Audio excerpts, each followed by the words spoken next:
there's many examples where one can be three and three can be one. The case. You keep on telling us it's one God because there's one essence. So guess what, guys? There's one human being. There isn't 20 human beings here. There's one because there's one essence. That's human being.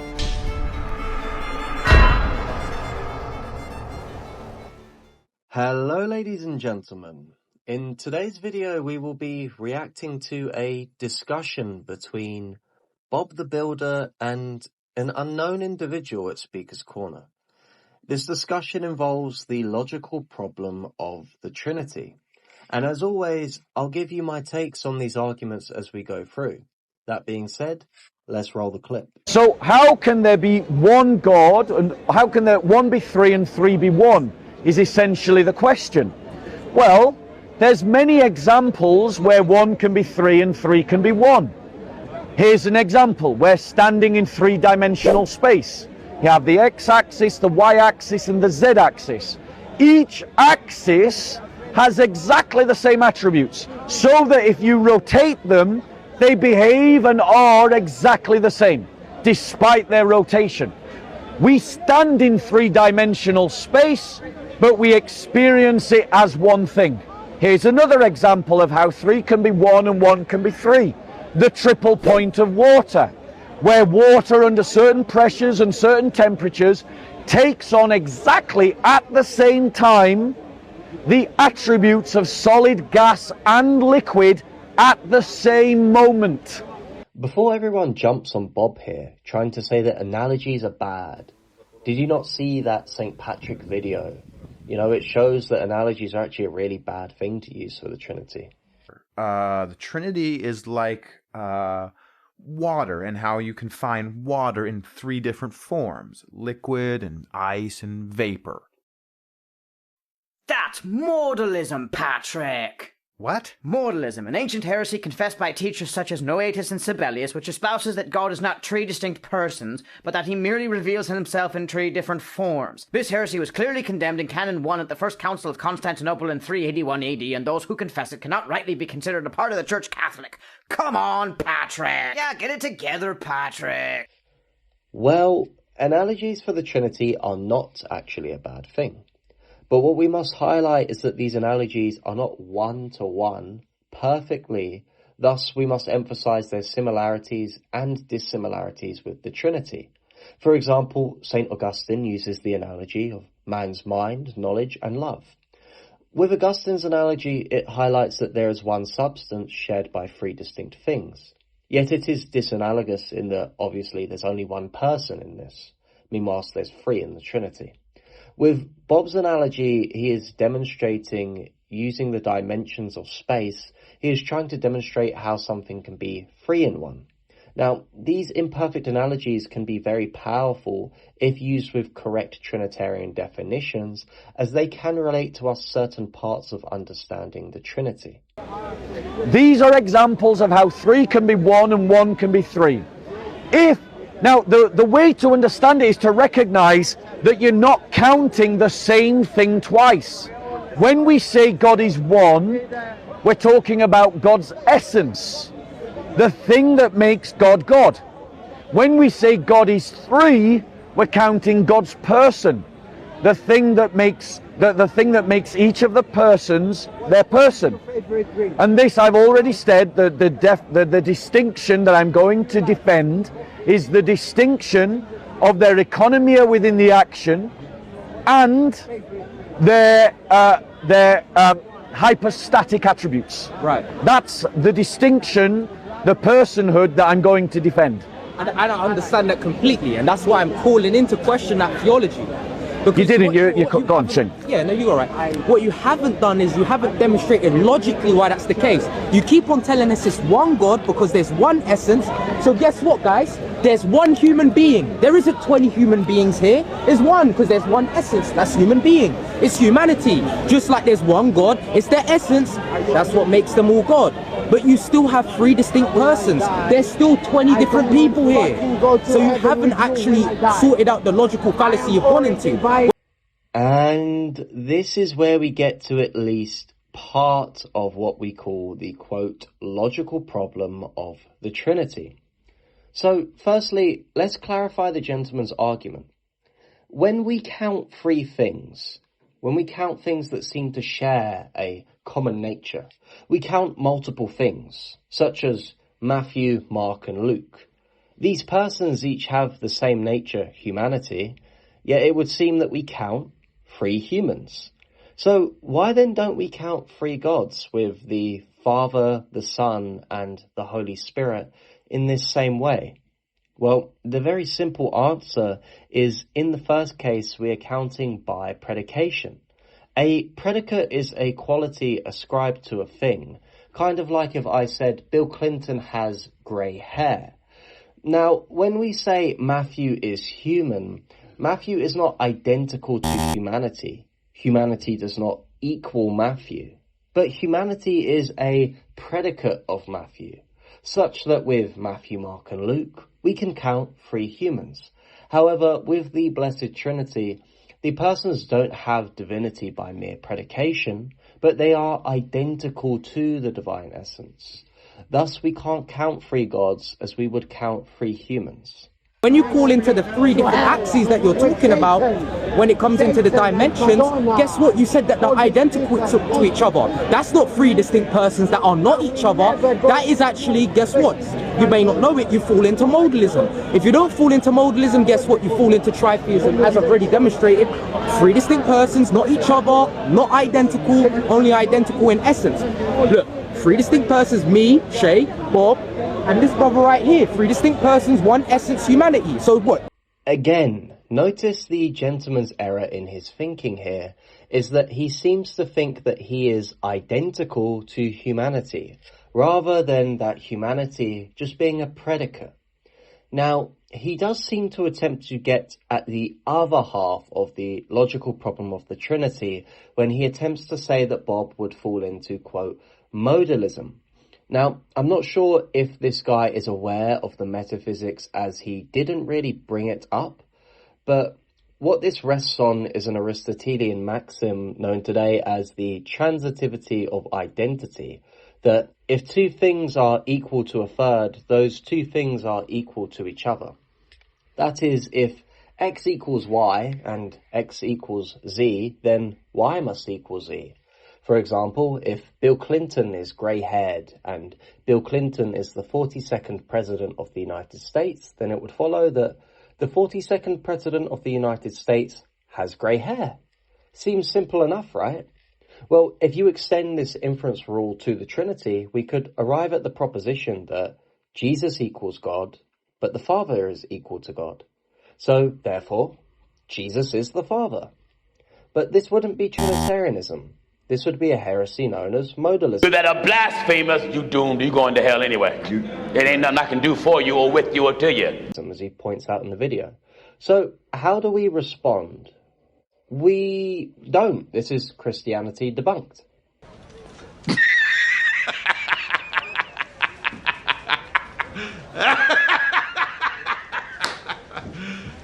You serious? Just kidding. We can respond by denoting the distinction between material and formal identity. Now, transitivity only would apply here if the persons were both materially and formally identical to the divine essence. We can understand material identity as identity in entity or reality, and formal identity as identity of definition. For example, man is a rational animal. Yet rationality and animality are formal distinct in their definitions. They're formally distinct. Yet there is material identity here, as man having one nature is a rational animal. Now, paternity and filiation are formally distinct from the divine essence. Thus, St. Thomas Aquinas answered this question long ago in the Summa Theologiae, question 28, article 3, reply to objection 1. Quote, according to the philosopher, this argument holds that whatever things are identified with the same thing are identified with each other if the identity be real and logical, as for instance a tunic and a garment, but not if they differ logically. Aquinas goes on to speak of an example of this in Aristotle regarding action, passion, and motion. Father Garrigou-Lagrange comments on this passage saying this, quote, "To put it analogically, according to St. Thomas, transitive action, taken at least terminatively, and passion are really the same as movement, but they are really distinct from each other because of the opposition of relation. Since action is the movement as coming from the agent, and passion is the movement as received in the recipient, so also in an equilateral triangle, the three equal sides are actually the same as the third, namely the surface of the triangle. But they are really distinguished from each other because of relative opposition." Unquote. Thus, as the persons are materially identical to the divine essence, but not formally, and there exists a relation of opposition, the law of transitivity does not lead to the demise of modalism.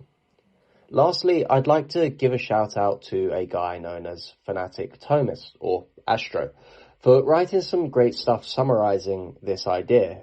Go check him out. There's one human, just like there's one God, one essence, that's God. Make no sense. Can I reply, Shane? Shane, where are you coming from spiritually? What's your background? Are you Christian? Are you Muslim? What are you? Christian. I'm a dynamic monarchian. Okay, so let's be clear. Shane confused language. I don't know if you picked up on it. He said that there's 1, 2, 3 persons, and then he said there's one human. That was a misuse of language. In terms of the species, we are all one species because we are all human. So we belong to the species humanity. But in terms of our personhood, we're 3 persons. And Shane confused the language because I don't know if you picked up on it. I did. He went, there's 3 persons, so there's only one human.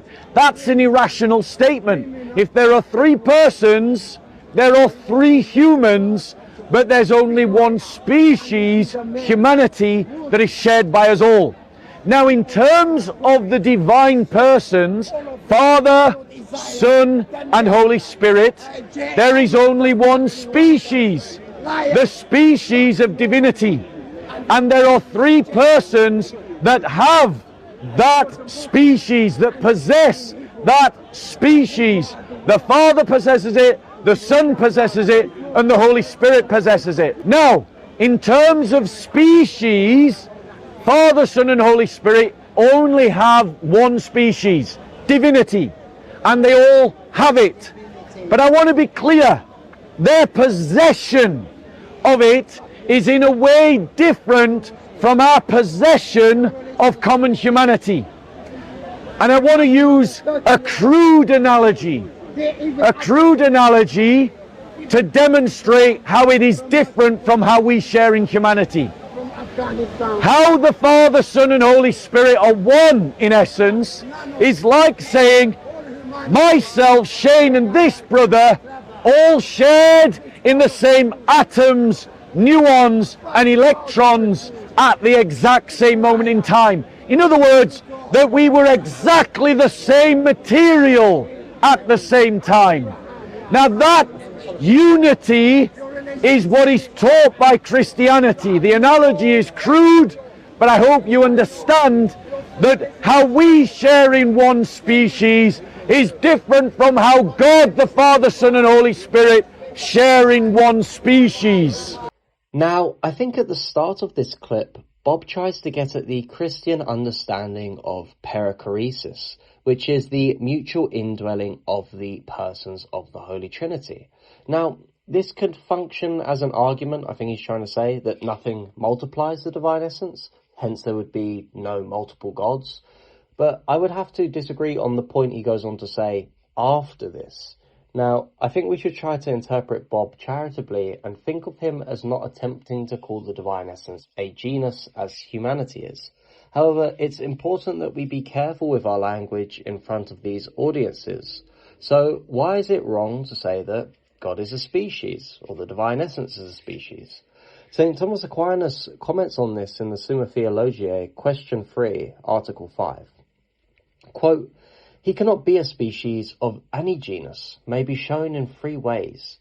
First, because a species is constituted of genus and difference, Now, that from which the difference constituting the species is derived is always related to that from which the genus is derived, as actuality is related to potentiality. Aquinas later says, the same argument holds good in other things. Hence, since in God actuality is not added to potentiality, it is impossible that he should be in any genus as a species. Secondly, since the existence of God is his essence, if God were any genus, he would be the genus being. Because since genus is predicated as an essential, it refers to the essence of a thing. But the philosopher has shown that being cannot be a genus, for every genus has differences distinct from its generic essence. Now, no difference can exist distinct from being, for non-being cannot be difference. It follows then that God is not a genus. Thirdly, because all in one genus agree in the quiddity or essence of the genus, which is predicated of them as an essential, but they differ in their existence. For the existence of man and horse is not the same, as also with this man and that man. Thus in every member of a genus, existence and quiddity, i.e. essence, must differ. But in God they do not differ, as shown in the preceding article. Therefore it is plain, God is not a genus, as if he were a species. Unquote. With that being said, if you did enjoy this video, please like, subscribe, and consider becoming a member with the link in the description.